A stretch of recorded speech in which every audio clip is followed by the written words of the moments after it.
Sir இந்த படம் வந்து 30 வயசுக்கு மேலே கல்யாணம் ஆகாத இளைஞர்களை பற்றி நிறைய பேசுது அப்படின்னாங்க.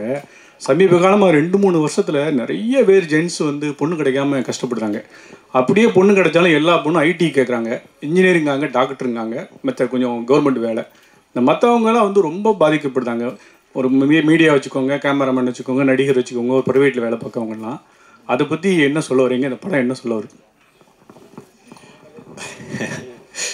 சரி, இது இது இது வந்து நிறைய விஷயங்களை பற்றி பேசுது. இப்போ நீங்கள் சினிமா இந்த மாதிரி விஷயம்னு சொல்ல போதே எனக்கு பிரியன் சொல்லியிருக்காரு, அவருக்குன்னு கல்யாணம் நடக்குதுங்கிற போது நீ சினிமாவில் இருக்க, உனக்கு எப்படி அவ்வளோ ஈஸியாக பொண்ணு கிடச்சிச்சு அப்படின்னு கேட்டாங்களாம். ஏதோ ஒரு லக்குன்னு தான் நான் நினைக்கிறேன். பட் அதையும் தாண்டி நிறைய விஷயங்களை பற்றி பேசுது.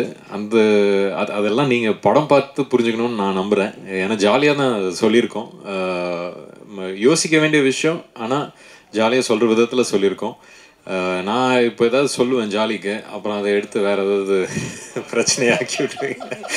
ஸோ அதனால் உள்ளபடி நல்ல கேள்வி தான். பட் ஆனால் நீங்கள் கேட்ட கேள்விக்கு இவரோட அனுபவமே இருக்குது, அதுக்கு தான். ஆமாம், மிஸ்கின் சாரை வந்து கொஞ்ச நாள் முன்னாடி நம்ம தாஸ் சார் வந்து இதே மேடையில் வாங்குவாங்கன்னு வாங்கினாரு.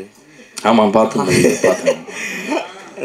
இதே இடத்துல அவ்வளோ பெரிய ஆளா அப்படின்னு கேட்டவர் திடீர்னு அவருக்கு நடிக்கிற படத்துலேயே, அவர் வில்லனாக நடிக்கிற படத்துலேயே இறக்கிருக்கீங்களே, அவர் வாய்ஸை எப்படி சூஸ் பண்ணி அவர் பாடுவாரான்னு முதல்ல இது பண்ணிங்களா?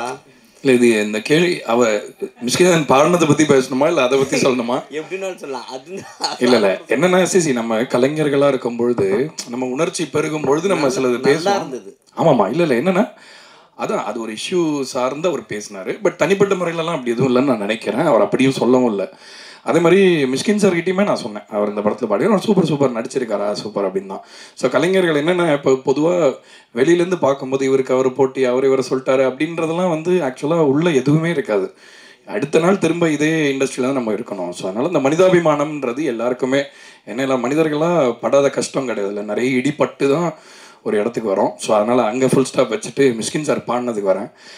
எனக்கு வந்து பொதுவாகவே முதல் படத்துலேருந்து அவருடைய வாய்ஸில் ஏதோ அவர் நல்ல மியூசிக் சென்ஸ் இருக்கிற ஆள். என்னோட குருநாதர் வந்து சஞ்சய் சுப்பிரமணியம் சொல்லி ரொம்ப ஃபேமஸ், உங்களுக்கு தெரியும், சங்கீத கலாநிதி, ரொம்ப பெரிய இசையில் வந்து ரொம்ப வல்லுநர்களுக்கு தான் அந்த விருது கொடுப்பாங்க. ஸோ அவரும் மிஸ்கின் சாரும் ரொம்ப க்ளோஸாக பழகுவாங்க, மியூசிக் பற்றி பேசுவாங்க, லிட்ரேச்சர் பற்றி பேசுவாங்க. நான் பேசும்பொழுதுமே வந்து உங்களுக்கு சொல்லி தெரியணுன்றல அவ்வளோ ஒரு ஸ்பஞ்ச் மாதிரி அவர் அப்சர்வ் பண்ணாத விஷயமே கிடையாது. மியூசிக்னு வரும்பொழுது அவர் சிலது எதிர்பார்ப்பார் இல்லையா? ஸோ அந்த தயக்கம் இருந்தது. இந்த பாட்டை அனுப்பும்போது என்னடா சூப் சாங் அனுப்புகிறோமே அப்படின்ற ஒரு சின்ன தயக்கம் இருந்தது. பட் அதை கேட்டுட்டு வந்து அவர் அது மியூசிக்கலாக ரொம்ப அந்த ஸ்ட்ரிங்ஸ்லாம் சூப்பராக இருக்கே, இந்த இடம் கையில் வந்ததெல்லாம் காணாமல் போகுது, இந்த லைனில் வந்து ஒரு சோல் இருக்குது அப்படின்லாம் நோட்டீஸ் பண்ணி சொன்னார். ஸோ அதனால் வந்து அவர் ரொம்ப சிறந்த பாடகர். ஆக்சுவலாக அவர் இன்னும் ரிலீஸ் ஆகாத ஒரு பாட்டு நான் அவர் பாடி ஒரு படத்தில் கேட்டேன், ஒருத்தங்க ப்ளே பண்ணி காமிச்சாங்க, அவ்வளோ அருமையாக இருந்தது. ஸோ அதனால் அவர் மியூசிக்குமே கற்றுக்கிறார், மியூசிக் படிக்க கூட செய்வாருன்றத கூட கேள்விப்பட்டிருக்கேன். ஸோ அதனால் ஒரு மியூசிஷியனாக தான் அவரை பாட கூப்பிட்டேனே தவிர ஒரு விளம்பரத்துக்காகவோ அதுக்காக கூப்பிடல. ஆக்சுவலாக ஒரு சிங்கராக ரொம்ப சிறப்பாக இருக்கும் அவர் பாடினான்றது தான் ஐடியா. தேங்க்யூ. டைரக்டர் சார், இப்போ லவ் மேரேஜ், அரேஞ்ச் மேரேஜுங்கிறது ஒரு சமூகத்தில் சில கட்டுப்பாடுகளுக்குள்ளே அடங்கி திருமணம் செய்கிறது. லவ் மேரேஜுங்கிறது சில கட்டுப்பாடுகளை மீறி திருமணம் செய்கிறது. இப்போ இது லவ் மேரேஜை என்கரேஜ் பண்ணுற மாதிரி நீங்கள் படம் எடுத்துறீங்களா, இல்லை தவறுன்னு சொல்லி படம் எடுக்கிறீங்களா? இல்லை சார், எது ரைட் எது தப்புன்னு சொல்கிறது அளவுக்கு நான் இல்லை சார், எனக்கு அது ஐடியா இல்லை. நான் ஜாலியாக ஒரு படம் பண்ணுன்ற ஜோனில் தான் எடுத்தது சார். இந்த படத்தில் கருத்தோ அந்த மாதிரி விஷயங்கள்லாம் எதுவும் இல்லை. நீங்கள் சொல்கிற மாதிரி லவ் மேரேஜை ஆதரிக்கிற மாதிரியோ சரி, அரேஞ்ச் மேரேஜ் எதிர்த்து பேசுகிற மாதிரியோ இல்லை, அது அப்படி இல்லை.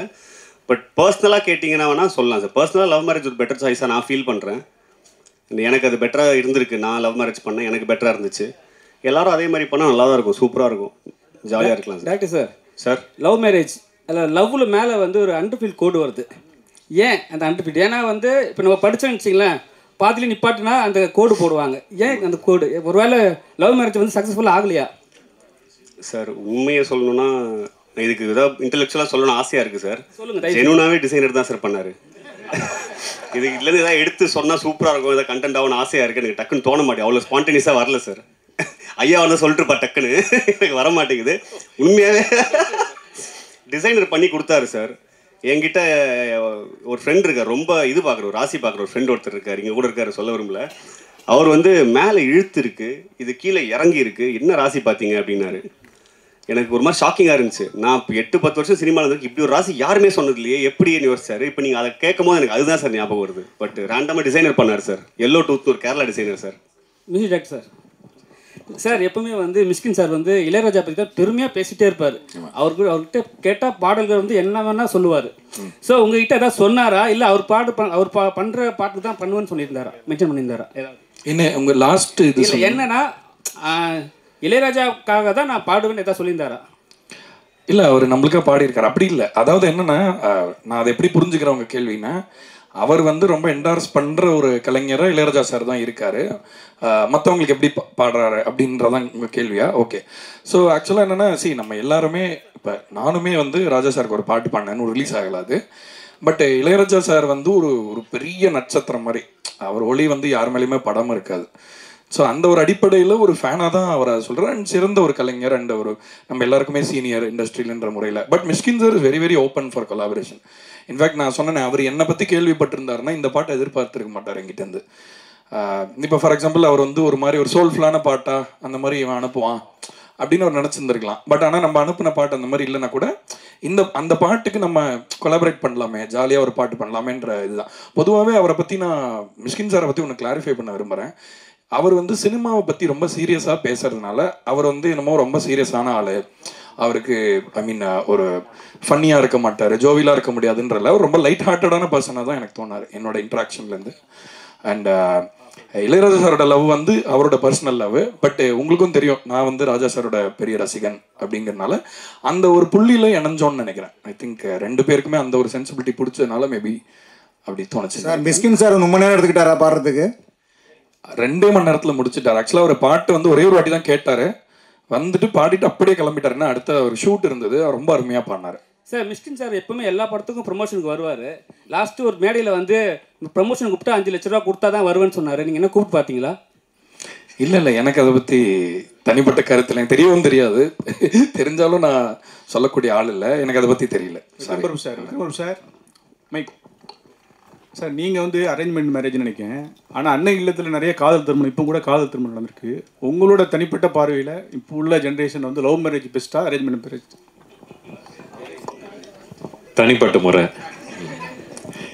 தனிப்பட்ட முறையில் லவ் இல்லாமல் மேரேஜ் ஒர்க் ஆகாது, அது தெரிஞ்ச ஒரு விஷயம். காலம் மாறிக்கிட்டு இருக்கு, அதுக்கேற்ற மாதிரி படங்களும் மாறிக்கிட்டு இருக்கு. படங்கள் மாறுறதே மக்களுக்காக தான், மக்களும் மாறிட்டாங்கன்னு நம்புகிறேன். ஸோ லவ் தான். ஆக்சுவலி லவ் அண்ட் மேரேஜ் ரெண்டுமே 2 விதமான ஒரு மாதிரி ஒரு அன்கம்ஃபர்டபுள் ஜோனுக்குள்ளே போயிட்டே இருக்குது. அடுத்தடுத்த ஜென்ரேஷன் போக போக லவ்லேயும் கமிட் ஆகிறதுக்கு கொஞ்சம் பயப்படுறாங்க, மேரேஜ் கமிட்மெண்ட்டுக்கும் பயப்பட ஆரம்பிச்சிருக்காங்க. அதுக்கு இந்த படத்தில் ஏதாவது மெசேஜஸ் இருக்கா மேம்? மெசேஜ் நம்ம ஒன்று சொல்ல ட்ரை பண்ணியிருக்கோம். அது மெசேஜ் அளவுக்கு நம்ம சீரியஸாக பேசலாம் அந்த விஷயத்தை, அதையுமே ஜாலியாக தான் பேசியிருக்கோன்றதுனால அது மெசேஜாக எடுத்துக்க முடியல. பட் கண்டிப்பாக டேக் அவே இருக்குது மேம். ஆப்வியஸாக அவங்கவுங்க சாய்ஸ் தான். நான் இப்போ என்னோட சாய்ஸ் தான் சார் ஃபஸ்ட்டு சார் கேட்டு சார் கிட்டே சொன்னேன். லவ் மேரேஜ் இஸ் மை சாய்ஸ்ன்ற ஒரு விஷயம் இருக்குது. அவங்கவுங்க சாய்ஸ்க்கு விட்டுறது பெட்டர். இப்போ வந்து எனக்கு கடவுள் புண்ணியத்தில் லவ் பண்ண ஒருத்தவங்க கிடச்சாங்க, என்ன லவ் பண்ணாங்க திரும்பன்ற போது எனக்கு அது மேரேஜுக்கு போய் நின்றுச்சு. நான் வாய்ப்பு கிடைக்காம சுற்றிட்டு இருந்தால் வந்து நான் லவ் மேரேஜ்னு சொல்லியிருக்க மாட்டேன் சார்ட்ட, அரேஞ்ச் மேரேஜ் தான் பெஸ்ட்டுன்னு இருப்பேன். எங்கள் அப்பா காலில் போய் விழுந்து ஒரு பொண்ணு பார்த்தாங்கன்னு கேட்டிருப்பேன். ஸோ பெட்டர் ஆப்ஷன்ஸ் தான், எது கிடைக்குதோ எந்த வாய்ப்பு கிடைக்குதோ அது சூஸ் பண்ணிட்டு போகலாம். But anything is better, both is there choice தான் மேம். ஓகே, நம்ம டைட்டிலில் வந்து அந்த மேலே இருக்கிற கோடு இருக்கு இல்லையா, ஸோ டு பி கண்டினியூடுன்னு தான் நான் புரிஞ்சுக்கிட்டேன். Love have to be continued அப்படின்னு. இது இப்போ ஏன்னா படிச்சுட்டு இருக்கிற விஷயத்துக்கு தான் மேலே கோடு போடுவாங்க இல்லையா? ஓகே, நான் படிக்கவே மாட்டேன் மேம். ஸோ லவ் வந்து கண்டினியூ அப்படிங்கிறது தான் எனக்கு அந்த மாதிரி தான் தோணுச்சு. சூப்பர் மேம், எனக்கும் இப்போ அப்படி தோணுது மேம். நீங்கள் சொன்னதுக்கப்புறம் நான் தெரிஞ்சுக்கிறேங்க மேம். சாம்பிள் சார், இந்த சாங் பார்த்தீங்கன்னா நிறைய சாங்ஸ் வந்து 90ஸ்க்கு ஏற்ற மாதிரி தான் போடுவீங்க, அந்த லவ் ஃபீல் அந்த மாதிரிலாம். நீங்கள் 90ஸா இல்லை 80ஸா? நான் 87 பானு, டெக்னிக்கலி 90s கிட்டு. என்னென்னா மியூசிக்கில் வந்து இப்போ மியூசிக்கோடைய பரிமாணம் மாறி இருக்கிறது உண்மைதான். பட் ஆனால் உணர்ச்சி வந்து பழைய மியூசிக்கில் நிறைய இருக்கிறதா நான் நினைக்கிறேன். ஸோ அந்த ஒரு பிரதிபலிப்பு நம்ம கேட்டு வளர்ந்ததை நம்ம மிஸ் பண்ணிடக்கூடாது யாருன்றதுக்காக அதை நம்ம திரும்ப அதை இது பண்ணுறோம். இன்னொன்று, நம்ம மண்ணிலே இருக்கிற இசையோட ஒரு நீட்சியாக நம்மளும் இருக்கணும்ல. நம்ம இந்த மரத்தில் நம்ம ஒரு சின்ன இலையாக இருக்கும், நம்ம வேறு ஏதோ ஒரு இதை வந்து இம்பைப் பண்ணிக்கிறதுக்கு முன்னாடி நம்மளுடைய கிரவுண்டிங்கில் ஸ்ட்ராங்காக இருக்கணுன்றனால ரெப்ரசன்டேஷனுக்காக மேக் ஷுர் நம்ம ஒரு கேட்டால் இது எந்த ஒரு மியூசிக் பாருன்னா தமிழ் மியூசிக் அப்படின்னு யாராவது சொல்லணும் உலகத்தில். ஸோ அதுக்காக தான் நான் மேக் ஷுர் அந்த நேட்டிவான விஷயத்தை அலைவாக வச்சுக்கணும்னு நினைக்கிறேன். டேரக்டர் சார், நீங்கள் டாக்டருக்கு இது பண்ணிக்கணும்னு சொன்னாங்க சார். சார், ஒரு பேஷண்ட் வந்தாங்கன்னா குணமாயிட்டா ஒரு ராசியான டாக்டர் அப்படி சொல்லுவாங்க. நீங்கள் ராசியான டைரக்டராக ஆகிறதுக்கான வாய்ப்பு இந்த படத்தில் இருக்கா? கண்டிப்பாக இருக்குன்னு நம்புகிறேன் சார். இருக்கணும்னு ஆசையும் படுறேன். டைரக்டர் சார் அதே கேள்வி டாக்டர் கேள்வி. நீங்கள் டாக்டர் படிப்புலாம் அவ்வளோ முக்கியமானது. ஒவ்வொரு சீட்டுக்கு அவ்வளோ போராடுறாங்க. நீங்கள் டாக்டர் அவ்வளோ படிச்சுட்டு பேஷண்ட் பார்த்துட்டு டைரக்டராக இருக்கீங்களே. ஒரு டைரக்ஷன் கோர்ஸ் படித்தா அந்த கோர்ஸில் யாராவது பார்த்து ஏதோ ஒரு இது பண்ணி ஒரு எவ்வளோ மக்களை காப்பாற்றிக்கலாம். கன்வியூ பண்ணிக்கலாம் அப்படிலாம் டாக்டரா? எவ்வளவோ சொன்னேன் சார், எங்கள் அப்பா கிட்ட தான் இதே தான் சார் சொன்னேன் சின்ன வயசுலேயே. நீங்கள் சொல்கிறதே வேறு டோனில் எனக்கு தெரிஞ்ச விதத்தில் சொல்லி பார்த்தேன். அவர் அக்செப்ட் பண்ணிக்க தயார். எல்லா பேரண்ட்ஸ்க்கும் ஒன்று இருக்கும்ல சார். சினிமாவுக்கு போகிறான் வீட்டிலேருந்து ஒருத்தன்னும் போது ஒரு ஸ்டெப் பேக் ஐயோ பயந்துருவாங்க சார். ஸோ எடுத்த உடனே ஒரு 99% ஃபெயிலியர் ரேட் இருக்குது ஒரு இண்டஸ்ட்ரிக்கு. நீ போகிற நாளை பின்ன சிக்கி சின்னாமட போய் நடுத்தருக்கு வந்தால் என்ன பண்ணுவேன் அப்படின்ற ஒரு கேள்வி வந்துச்சு. வடிவேலோட அப்பா கொடுப்பாரு சார், பொட்டியை தர உதவுன்னு சொல்லிட்டு. அந்த மாதிரி எங்கள் அப்பா அந்த டாக்டர் டிகிரி கொடுத்தாரு நம்புறேன் சார். ஆனால் ஈஸியாக இருக்கும்னு நினச்சேன் சார். ரொம்ப பெரிய போராட்டம் சார். 5.5 வருஷம் டிகிரி சார், 6.5 வருஷம் படித்தேன் சார். டிபார்லாம் ஆகிட்டேன் சார். ரொம்ப பெரிய போராட்டமாக சார் இருந்துச்சு. விக்ரம் சார், டேரக்டர் ஸ்டேஜில் சொன்னாங்க எனக்கு கதையே சொல்ல தெரியல, சொல்ல தெரியாது சொல்லிட்டு டேரக்டர் உங்கள்கிட்ட சொல்லிட்டேன்னாங்க சார். அவர் கதை சொல்லும் போது உங்களுக்கு என்ன தோணுச்சு ஸ்கிரிப்ட் எடுத்து கொடுக்கும்போது? இல்லை கதை சொல்ல வரவங்க வந்து எப்பவுமே ஒரு பயத்தோடு வருவாங்க. அவங்கள எந்த அளவுக்கு நம்ம கம்ஃபர்டபுளாக ஆக்குறோமோ அதே மாதிரி அவங்களும் ஆகுவாங்க. ஸோ அவர் அப்படிலாம் சொல்கிறாரு, நல்லாவே பேசுகிறாருல்ல, இப்போ தான் பார்க்குறீங்கல்ல, நல்லாவே சொன்னார் கதையை. என்ன தேவையோ அதை சொன்னார். அதை எடுத்து மிச்சதை வந்து எனக்கு நான் ஸ்கிரிப்ட் படிக்க பிடிக்கும். அதனால் அதுக்கப்புறம் ஸ்கிரிப்ட் எடுத்து பார்த்து படித்தேன்.